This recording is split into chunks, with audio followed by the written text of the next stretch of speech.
Bonjour, bonsoir à tous, c'est Antoine alias Anubis pour une nouvelle vidéo d'actualité Racing Club de Lens. Je suis de retour de vacances. J'en ai pas fait pendant les vacances parce qu'il y avait rien à dire, donc on va pas gâcher les vacances pour ne rien dire. Mais là, du coup, je suis de retour pour vous jouer un mauvais tour et pour parler du match de préparation face au Bayern Leverkusen. On va aussi parler un petit peu du mercato, on va aussi parler du tirage au sort de la Conference League et puis de quelques petites infos que j'ai pu dénicher. Vidéo qui va être un petit peu la vidéo de rentrée des vacances, voilà, on va dire de résumer un peu de ce qui s'est passé ces derniers jours. En tout cas, je suis très content de vous retrouver. Merci beaucoup pour vos messages de vacances. Ça m'a fait super plaisir de vos petits DM. C'est vachement plaisant. Alors c'est vrai, j'ai pas forcément répondu dans la minute, mais bon, je peux pas boire mon cocktail ou dorer la pilule et puis répondre. C'est comme ça. Mais en tout cas, on est de retour. Alors, on va parler de ce match de prépa face au Bayern Leverkusen, match nul 2 partout. Alors, il faut tout remettre dans le contexte. C'est quand même un Bayern Leverkusen qui jouait son deuxième match de prépa, si je dis pas de bêtises. Moi, j'ai trouvé que le rythme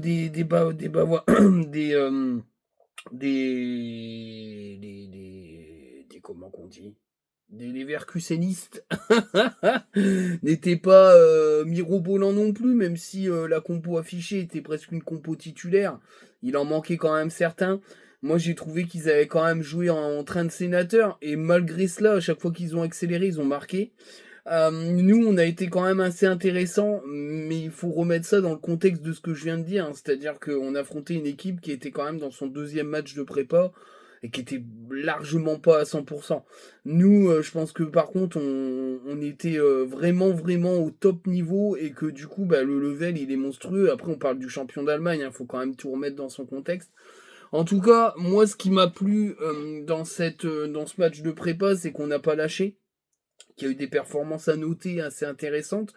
Je vais revenir sur la plupart des joueurs. Il y en a peut-être que je passerai parce que après un match de prépa, c'est pas non plus un match officiel, donc on va pas comment dire, on va pas être dans l'analyse hyper poussée, mais en tout cas, je vais essayer voilà de parler chacun des joueurs et puis on va un peu parler de ce match. Alors, l'équipe type, c'était Kofi, dans les buts, Danso, Medina, Gradit, donc le trio légendaire qui, je pense, est en train de vivre ses derniers instants. À droite, c'était Aguilar. À gauche, Chavez. Un milieu de terrain, Mendy, Thomasson. Et puis Fujini en numéro 10. Derrière un duo, Wesley Saïd, Florence Otoka. Alors clairement, ce 11 de départ est un 11 de prépa, parce que si c'est le 11 titulaire, on finira jamais 8ème de Ligue 1, il faut quand même le dire, même si on fait match nul de partout face au Bayern. C'est extrêmement faible à certains points névralgiques de cette équipe, au milieu de terrain et devant, notamment. Je trouve que derrière, c'est pas à prendre en compte, puisque de toute façon, Danso est déjà parti, que Medina va sûrement se faire attaquer, c'est obligatoire. Je pense que Chavez est pas titulaire, ça sera Machado, à moins que Machado on vienne nous le chercher, ce qui serait pas non plus déconnant. Et puis à droite, Aguilar, c'est un titulaire de la saison dernière et il est pour moi largement je veux dire, en concurrence avec Frankowski qui, pareil, va sûrement partir aussi. Donc cette équipe est une équipe de prépa, c'est pas une équipe qui sera titulaire en Ligue 1 au début de la saison, c'est impossible. Donc on peut pas forcément parler d'une espèce d'équipe type qui se dégage. Maintenant, on va parler des prestations individuelles. Kofi, il fait 2 ou 3 parades intéressantes dans ses relances à la main. Il essaye de mettre un peu de vitesse. Maintenant, c'est quand même assez compliqué de le juger. Il y a quelques sorties, je trouve, qui sont des fois un petit peu kamikazes, même si c'était quand même moins prégnant que ce qu'on a vu sur d'autres matchs de prépa, en tout cas les reviews, puisqu'il y en avait très peu en direct. J'ai du mal à me faire une idée. Maintenant, c'est très loin du niveau de Samba, donc c'est un peu compliqué. Je pense que la marge entre le numéro 2 et le numéro 1 est trop grande. Moi, je comprends pas trop certains qui disent on s'en fout. Non, on s'en fout pas.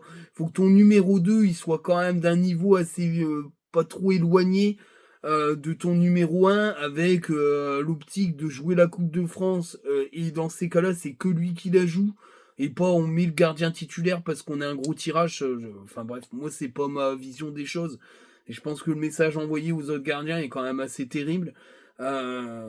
Je mets toujours une petite cartouche parce que la saison dernière, la gestion de l'ensemble de la saison dernière m'a pas plu du tout. Donc si je peux mettre une cartouche, j'en mettrai une et j'en mettrai une aussi à la fin de la vidéo. Et voilà, j'ai du mal à me faire une idée. Maintenant, il a fait deux ou trois belles parades. Voilà, c'est pour c'est pas mal, mais je pense que son niveau est loin d'être le niveau d'un gardien numéro 2 pour une équipe qui joue le top 8. Voilà, clairement. Mais on verra parce que voilà, mais on va pas le voir beaucoup parce qu'au final il va jouer très peu. Si Samba s'en va, tu peux pas rester avec Kofi titulaire, c'est suicidaire. C'est suicidaire, c'est impossible. Medina, une passe décisive. Hein, il a été très bon. Je trouve que son apport dans le jeu est assez intéressant. Il apporte toujours autant dans le dépassement de fonction. Je trouve que c'est vachement intéressant. Il n'a pas forcément toujours bien joué avec Chavez, mais j'y reviendrai. Ça demande à être perfectionné parce que Chavez, je vais y en parler tout de suite, comme ça sera fait. J'ai bien aimé ces 60-70 minutes. Il a eu peu de ballons. Ils ont très peu joué sur lui, mais le peu qu'ils ont joué sur lui, j'ai trouvé ses centres assez dangereux. Défensivement, il a été comme ça. Moi, j'ai trouvé qu'il avait vraiment bien géré son vis-à-vis. Il a fait vraiment des choses très intéressantes. C'est assez plaisant parce que je me dis que le gamin a peut-être pris un level up et surtout, il a peut-être digéré l'arrivée en Europe. À voir s'il s'en va entre les deux. Mais pour moi, Chavez, derrière Machado, c'est pas déconnant au vu de ce qu'il a montré sur ce match-là. Donc, à suivre. Donc, je reviens un peu sur le trio légendaire. Danso, il a fait un super match, clairement. Je pense que c'est un match pour le vendre. D'ailleurs, je le dirai après, mais je pense que le 11, c'était aussi un 11 mercantile. On y reviendra après. En tout cas, voilà, j'ai bien aimé son match. Lui, c'est pareil. Il va partir, il est parti déjà. Hein. Il est en train de négocier. Je ne sais pas à combien il partira, mais voilà. Mais en tout cas, j'ai trouvé son retour de compète, enfin de compète, son retour d'euro, son retour de mise en route assez bon. Ça a été un des meilleurs défenseurs de Détroit, même si Medina pour moi est au-dessus depuis longtemps. Mais en tout cas, voilà, il a fait une partie assez intéressante, même techniquement, c'était propre. Grady, il met un superbe but, mais j'ai trouvé qu'en première mi-temps, il a quand même, il y a son âge qui pèse. Il a été quand même mis pas mal en difficulté. Je trouve que déjà la saison dernière, c'était une saison un peu mitigée. Je pense qu'il est peut-être arrivé à un certain summum, mais je suis pas certain qu'il ne faille pas un défenseur central droit pour venir en route avec lui, parce que j'ai l'impression que ça cuine. Les bruits qui courent, c'est qu'il est quand même en discussion avec Francaise et qu'il n'a pas rompu les contacts. Moi, je serais pas surpris, je vous le dis. Je serais pas surpris de voir un départ surprise de Jonathan Grady. Il n'y a pas d'histoire d'herbe plus verte ailleurs, mais je pense que s'il a fait le tour un peu du truc, il va bien se rendre compte que le mercato est un peu compliqué à Lens. Et que si Francaise arrive à le convaincre, je serais pas étonné de le voir partir à Nice. Voilà. Après, c'est une supputation, hein, j'ai pas d'infos. Mais je serais pas surpris de le voir partir. Maintenant, je trouve que c'est juste euh, parce qu'il commence à vieillir, clairement. Et c'est pas le seul. C'est pas le seul, mais après, il met un très beau but. Il a été mieux en deuxième. Mais c'est quand même limite. Moi, j'ai trouvé que c'était un peu le maillon faible de cette défense à 3 sur ce match de prépa. Donc Chavez, j'en ai parlé. Aguilar, il fait un super match. Franchement, lui, top recrue à 2,53 millions d'euros, c'est clairement un hold-up de la part du club quand ils l'ont fait. Quand je vois des tweets de certains qui aujourd'hui se proclament nouvel influenceur de la commu qui parlent d'Aguilar comme une bonne surprise. Non mais les mecs ils regardent le football depuis 2 ans quoi. De toute façon ça fait à peine 2 ans qu'ils sont arrivés dans la commune lançoise pour balancer des Aguilar c'est une bonne surprise, il nous a tous surpris. Non mais c'est complètement dingo de dire ça. Aguilar c'est un international français. Il a fait des saisons de Mongol à Montpellier. À Monaco ça a été plus compliqué. Même si sa première saison elle était largement au niveau. D'ailleurs c'est à ce moment-là qu'il a été sélectionné. Ah, s'il te plaît, bah, sincèrement, il y a rien de surprenant. C'est un super joueur qui a eu du mal à revenir de blessure et qu'aujourd'hui, pour moi, il est indéboulonnable, au poste d'arrière droit et tu peux faire partir Frankowski, le mettre titulaire sans souci.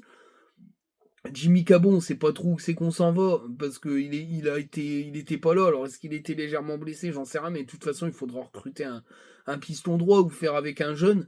Mais pour moi, Aguilar, c'est le titulaire. Il a fait un super match. Franchement, c'était très intéressant. Il centre de plus en plus et ça le rend extrêmement dangereux.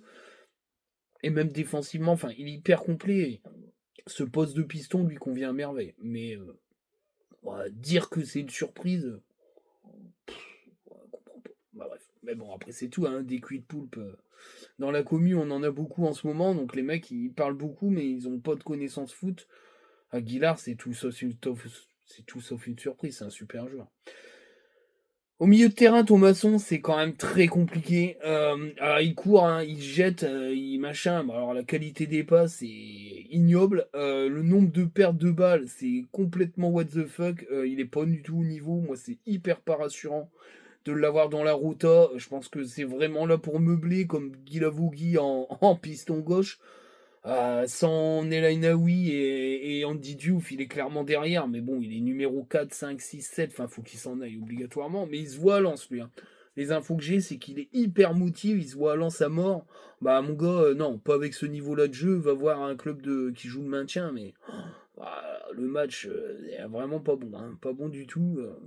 Sincèrement, je comprends que Will Steele, ils veulent des milieux, hein, parce que je comprends que les trois frères veulent un renforcement au milieu, parce que quand tu vois le match de Thomasson, là, c'est éclataxe. Hein. Alors, il récupère deux trois ballons, mais c'est largement insuffisant. La qualité de passe derrière, elle est éclatée, il est dépassé par les événements.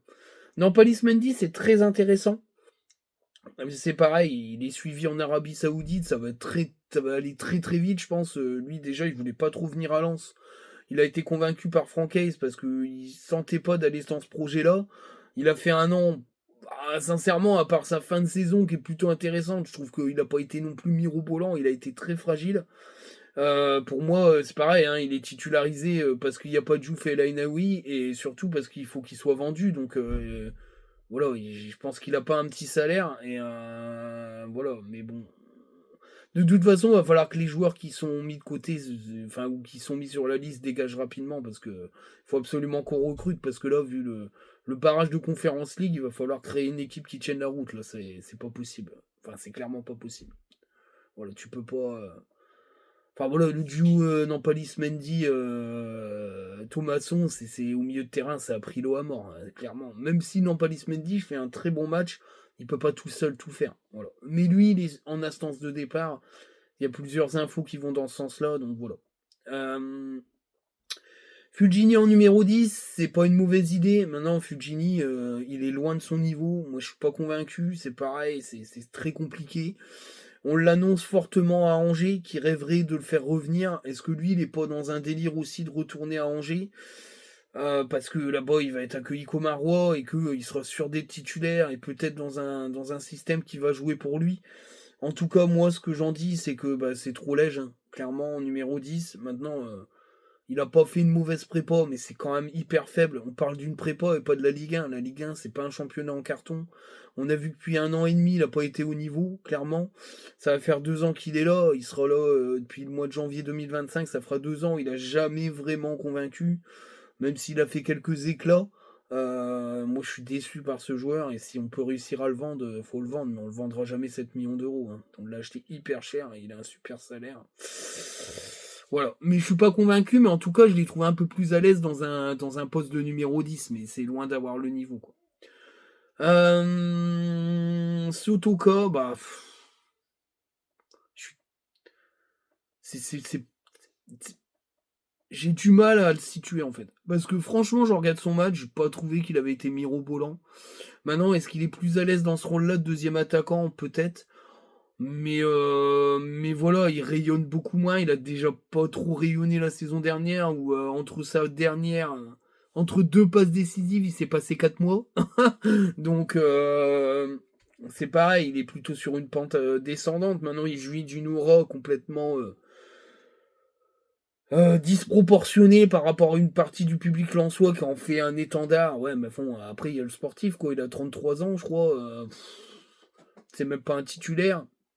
En sachant que les infos qui remontent, c'est que les mecs veulent un attaquant et mettent Sotoka sur le banc. Donc, clairement, il fait plus non plus l'unanimité au sein du staff. Et je pense que, clairement, le staff de Will Steele, ils veulent dégager beaucoup, beaucoup, beaucoup, beaucoup de joueurs et revenir à des choses un peu différentes. Et je pense que Sotoka, il rentre pas forcément beaucoup dans le projet de Will Steele. Et moi, j'ai pas trouvé qu'il avait fait un match mirobolant. Wesley Saïd, bah lui, il amasse des points dans cette prépa, même si moi, je trouve qu'il est hyper juste pour être titulaire en Ligue 1, même s'il est capable de coups d'éclat. Il a mis 6 buts en prépa, mais on parle d'une prépa quand même, hein, on parle pas de championnat. Hein. S'il met 6 buts sur les 6 premières journées de championnat, je dirais ouais, ok, il a franchi un palier. Mais clairement, moi je trouve que c'est juste. Maintenant, dans une rota avec 2 attaquants, pourquoi pas? Le but de la tête, il est hyper joli. C'est un bon finisseur.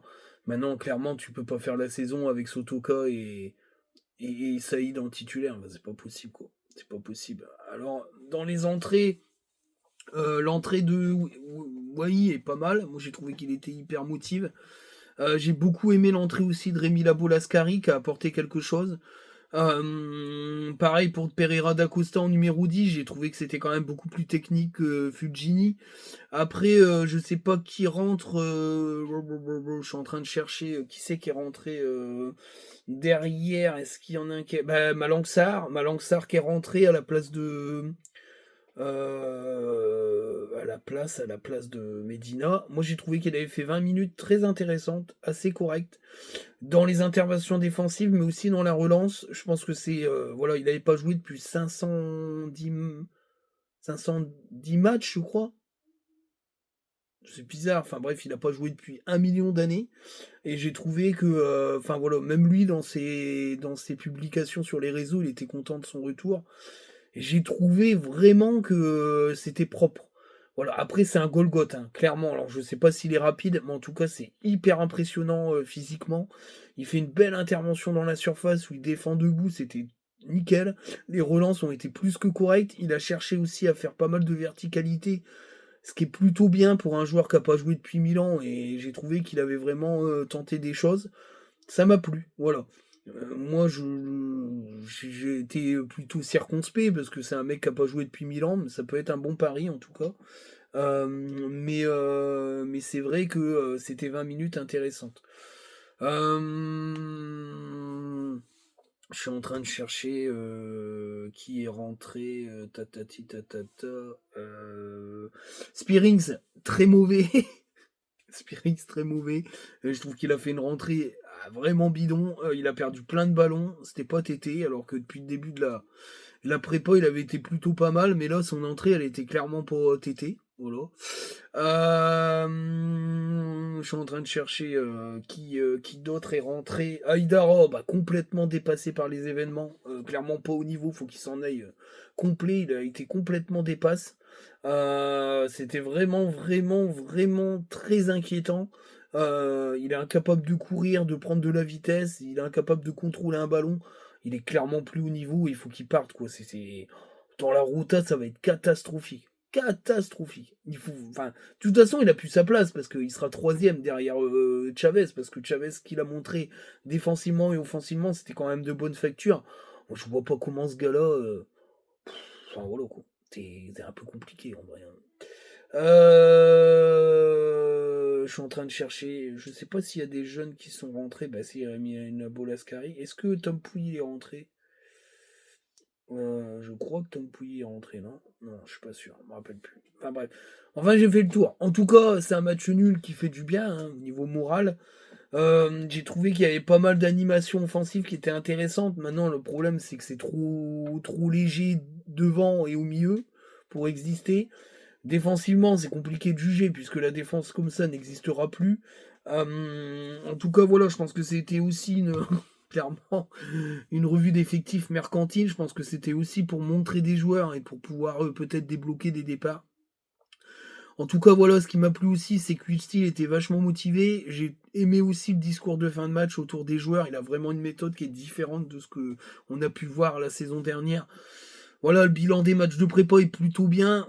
Par contre, clairement, l'interview de Will Steele est clair, net et précis. Il s'adapte et ça c'est un coup de pression mis à sa direction. De toute façon, moi les retours que j'en ai, c'est qu'ils sont pas du tout contents du mercato, que ils veulent que ça bouge, qu'ils sont insatisfaits du groupe, ils veulent vraiment un dégraissage en long et en travers parce que l'effectif est trop grand et que voilà, le but de la direction, ça a été dit dans deux trois spaces, mais moi c'est aussi les retours que j'en ai, c'est que le dégraissage va être fait par ordre décroissant de salaire, c'est-à-dire que les plus gros salaires vont partir et vont être mis sur le départ en priorité. Donc rêvez pas, hein, Eli Wahi il va partir, Danso va partir, enfin voilà, tous les gros salaires vont dégager en priorité et ensuite il y aura du recrutement. Il y a très peu d'infos viables parce que souvent c'est des pages africaines machin qui sortent des joueurs what the fuck. La seule info qui semble crédible qui a été sortie par l'équipe, c'est remplacer Wahi par Habib Diallo. Alors là, franchement, c'est l'idée à la con. Pourquoi? Parce que d'une, Diallo voulait pas venir. Il nous a snobé pour partir en Arabie Saoudite. De deux, le club arabe, il va nous demander au moins 18 millions d'euros. C'est une douille. Pour un joueur qui n'a pas eu une saison pro dans les pattes, c'est n'importe quoi. Il va demander un salaire mirobolant, il a plus de 500 000 euros par mois. Je veux dire, pour qu'il arrive à 200 000, il faudra se batailler. Ils veulent un prêt avec option d'achat en sachant que négocier avec le joueur, il n'y a rien de fait du tout, c'est très compliqué, c'est qu'on a un dossier pourrave. Ah, ça me plaît pas des masses. Et puis moi, je suis pas un fan de Diallo, même si ça reste un bon joueur. Moi, je pense vraiment qu'il faut aller chercher des attaquants de championnat mineur avec du talent. On en trouvera des beaucoup moins chers. Aller vendre Eli Wahi à 25-30 millions d'euros pour en claquer la moitié sur Habib Diallo avec un salaire mirobolant, ça n'a aucun sens.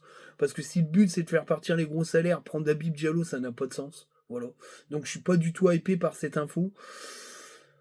Voilà, il n'y a pas d'infos arrivées parce qu'il n'y a pas de vente de fait. Maintenant, Kevin Danso, il est déjà sur le départ. Il y a plusieurs offres aux alentours de 25-30 millions. Je pense que ça va se faire sur ces eaux-là.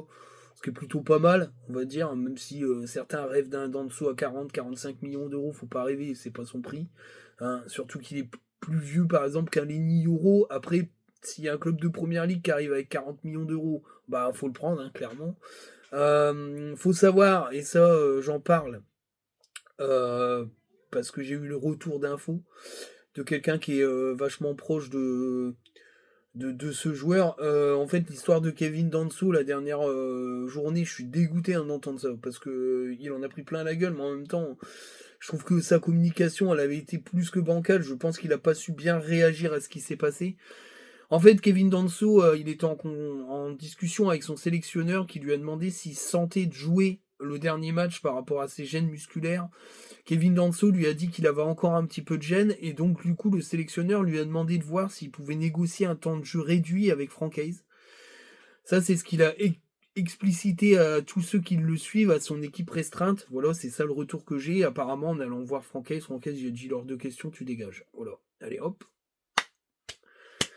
Et c'est là qu'on voit que Franck Hayes avait clairement plus envie d'être au club.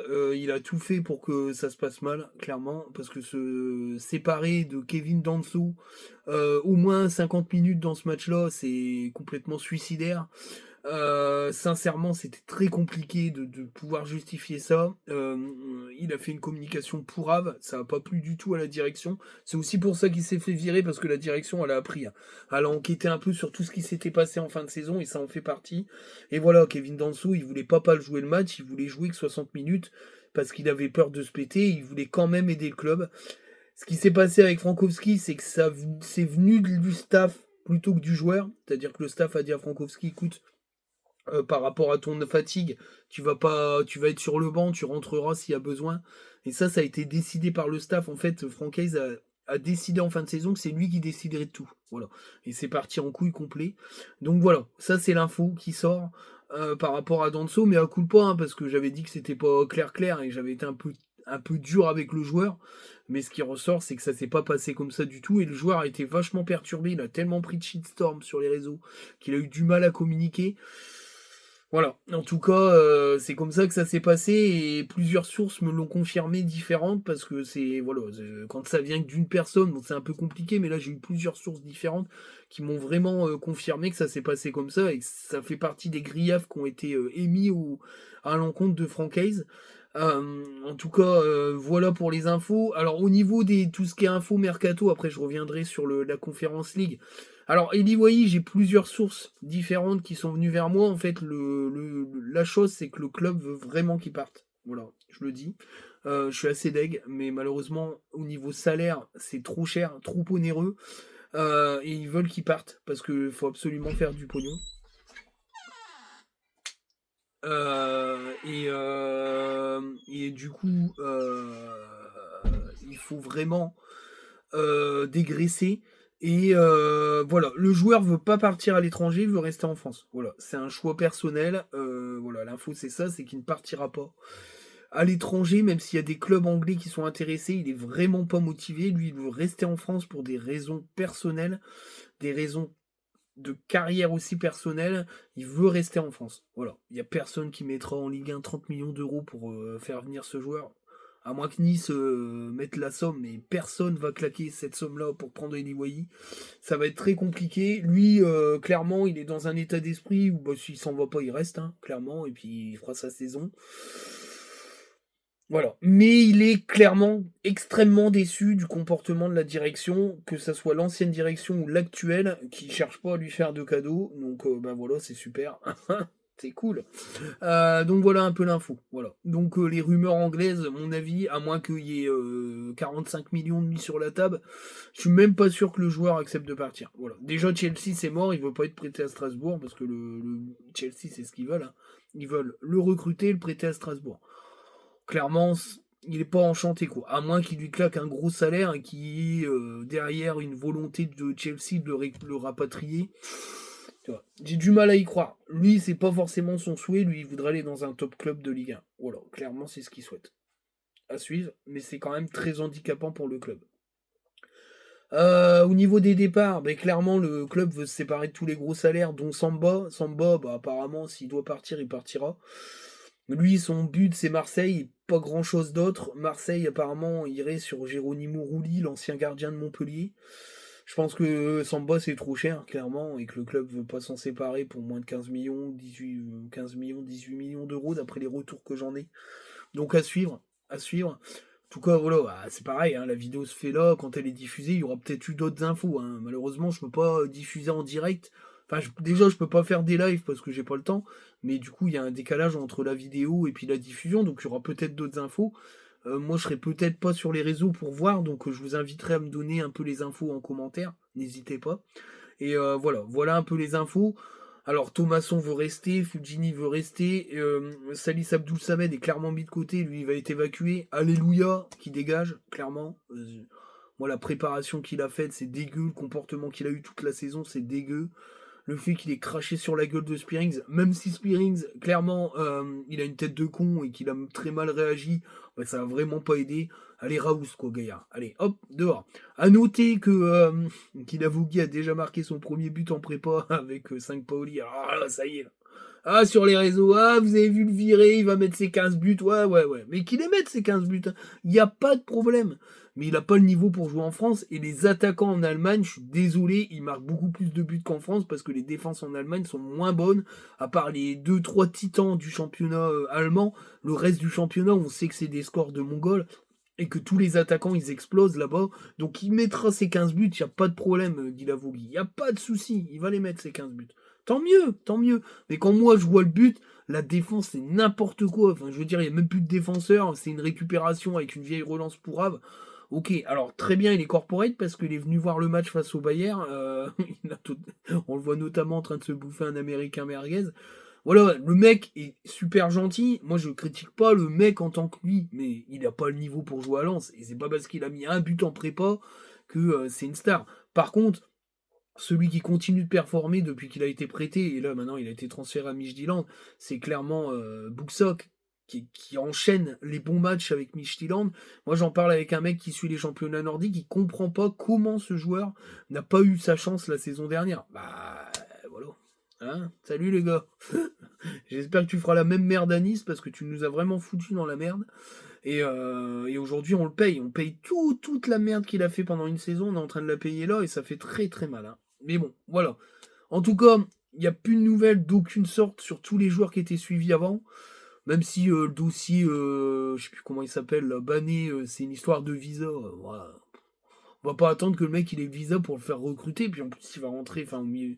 Bané, je sais plus trop, c'est MD des défenseurs. Ouais, ok, bon, si tu veux.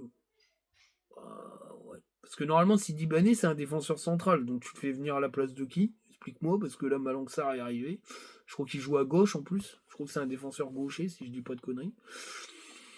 Ouais, j'y crois moyen. Rafik Guitane, on n'en parle plus. Enfin, tous les autres joueurs, c'est pour moi, c'est des dossiers de la direction suivante et c'est complètement plus d'actualité pour le moment. Peut-être qu'ils s'y pencheront si c'est la misère. En tout cas, moi, la vue perso, c'est que c'est très compliqué, que je suis très inquiet, qu'en plus, on vient d'avoir la super nouvelle du barrage. On va affronter soit le Pana, soit l'Ajax. Même si je pense que l'Ajax va gagner, mais que du coup, le Pana, c'est quand même un meilleur tirage, même si c'est une équipe qui joue bien au foot, c'est supérieur à Lens. Les deux sont supérieurs à Lens. Bah, l'Europa, la Conference League, c'est The New Coupe de France en termes de tirage. On n'a pas de chat à mort. Mais en même temps, si Francaise n'avait pas fait la merde qu'il avait fait, on serait en Europa League. S'il n'avait pas dilapidé tout le pognon, aujourd'hui, le mercato aurait commencé. En fait, voilà, moi je l'avais dit, toutes les décisions mauvaises qui ont été prises la saison dernière auraient un impact sur les 3 ou 4 prochaines années parce que la saison dernière, qui était la saison de Ligue des Champions, était une saison tournant. Moi, je le dis depuis des mois et des mois, on m'a craché sur la gueule parce qu'on m'a dit ah parce que nanana, tu t'en bourgeoisie. Non, sincèrement, il aurait fallu faire ce nouveau cycle la saison dernière. Ça a été un choix qui a été refusé totalement par Francaise, qui ne voulait absolument pas entendre parler de renouvellement de l'effectif. Il a freiné des cas de fer, il a choisi de ne changer que les joueurs qui partaient et de pas essayer de redynamiser son groupe. C'est une erreur qu'on paye maintenant parce que l'équipe n'a pas réussi à être au niveau où elle devait être avec les investissements, c'est-à-dire au moins 5e. Pour moi, 4e, 5e, c'était faisable par rapport à la saison qu'on fait. C'est-à-dire que derrière, on s'écroule en 2024 parce que Francaise veut plus travailler à Lens, qu'il veut se barrer à Nice et qu'il en informe ses cadres, il perturbe totalement son vestiaire. Il a tué le club et aujourd'hui, on est dans cette situation-là à cause de ça. Voilà, clairement. Mais ça, je l'avais déjà dit que depuis le début, depuis sa sortie dans les médias après son trophée de meilleur entraîneur, il avait mis le club en difficulté et qu'on le paierait cher, eh ben voilà, on le perd. Alors maintenant, il y a toujours ceux qui disent c'est la faute à Gisolfi, mais Gisolfi, il a le droit de faire sa carrière. Derrière, on n'est pas obligé de recruter des merdes pour le remplacer, peut recruter des mecs bien.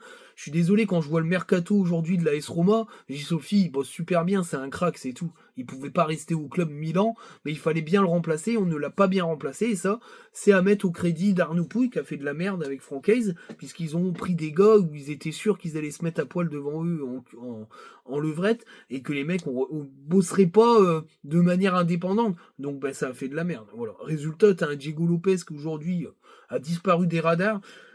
Même si à sa décharge, faut reprendre tout à zéro, mais je pense que franchement, je trouve qu'il est vachement effacé.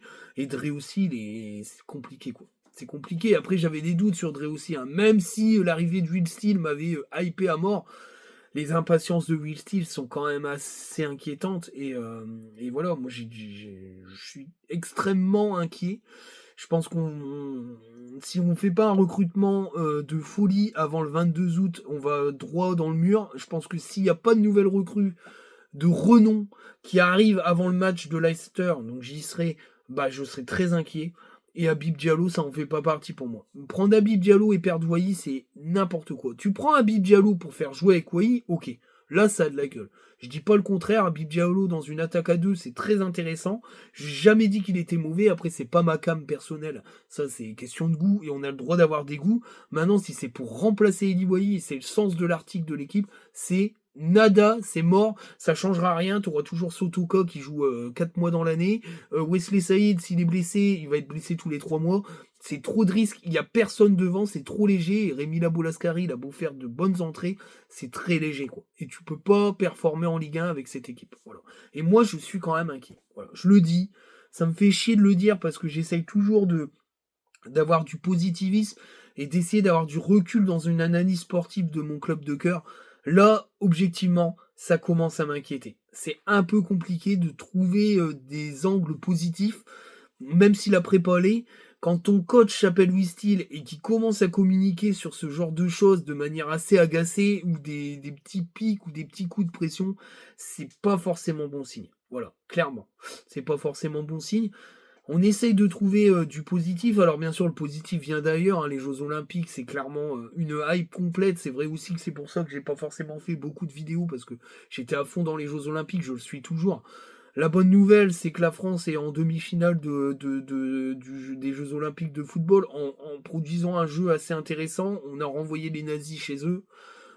Tant mieux les racistos là qui ont encore foutu le bordel, mais ça va être une sacrée rivalité dans les prochaines années avec l'Argentine. Ah, bien sûr, avec leurs propos racistes, leurs chants xénophobes et leur comportement de merde, ça va être un nos némésis pendant les prochaines années. Quand on voit la joie, le chambrage des jeunes, alors quand on voit Capitaine Lacazette qui fait allez vous rentrer au vestiaire, vous n'allez pas faire chier le monde, quand on voit ça, c'est qu'il y a vraiment une animosité qui s'est créée entre les deux nations. Ça peut créer des matchs de légende, mais ça peut créer aussi des matchs de bagarre. Voilà. Mais en tout cas, c'était mérité. Moi, j'ai trouvé qu'on avait fait un match solide et que le jeu produit, je trouve qu'il est plutôt intéressant.